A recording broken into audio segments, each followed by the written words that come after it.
Robert, yes, go ahead. Sorry, go ahead. Thank you, Rabbi.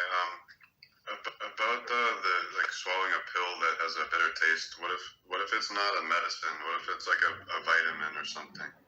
Can it be non-kosher, or does it have to be kosher?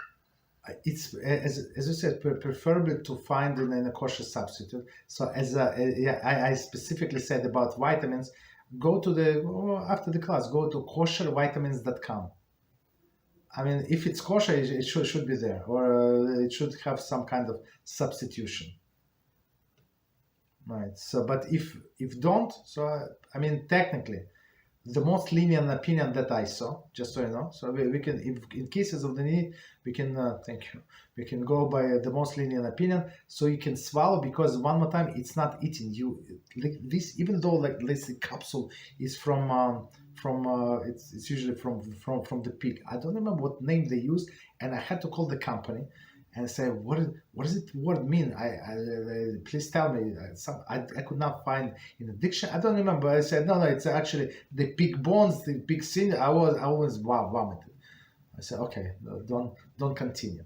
But but technically, it's not considered to be eaten because you swallow. So as he said, as author said, and that's what I also advise. So if you can wrap it in a tissue, so for sure you don't have your palate even does not even touch the pill, no problem whatsoever.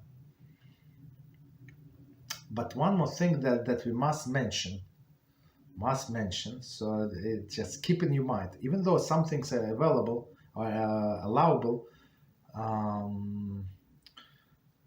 As we learned in our class about medical halachah, so it says very interesting thing. Even though it's when somebody's life is in danger, for sure on Shabbos, and you're allowed to give that person non-kosher food, for sure you're allowed, 100%.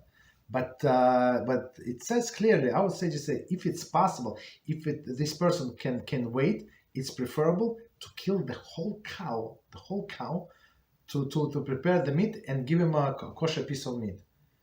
So the question is, if this non-kosher food is allowed, it says clearly, and Shalom says allowed. Why would and you just go to your neighbor, right, Steve, and get 1 pound of meat. You cook food in his pot, in your pot, doesn't matter. Like you can kosher later, and then give to your sick family member.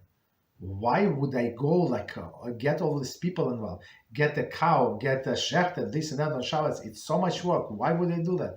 And now I just explain, even though it's allowed, and you were allowed to eat the non-kosher food, guess what? The fact did not change. This non-kosher food went into your system. It went to your blood. You want it not, or you tasted it, not tasted. It's all irrelevant. It went into your system, and guess what? It went to your brain. You understand? So if it's minute amount, but some people have some strange ideas. Why? Maybe not all of the food they eat is kosher. So that's why we advise do your best to find a kosher substitute, or do at least wrap it in something.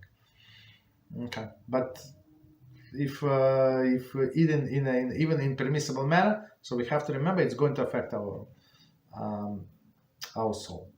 Okay.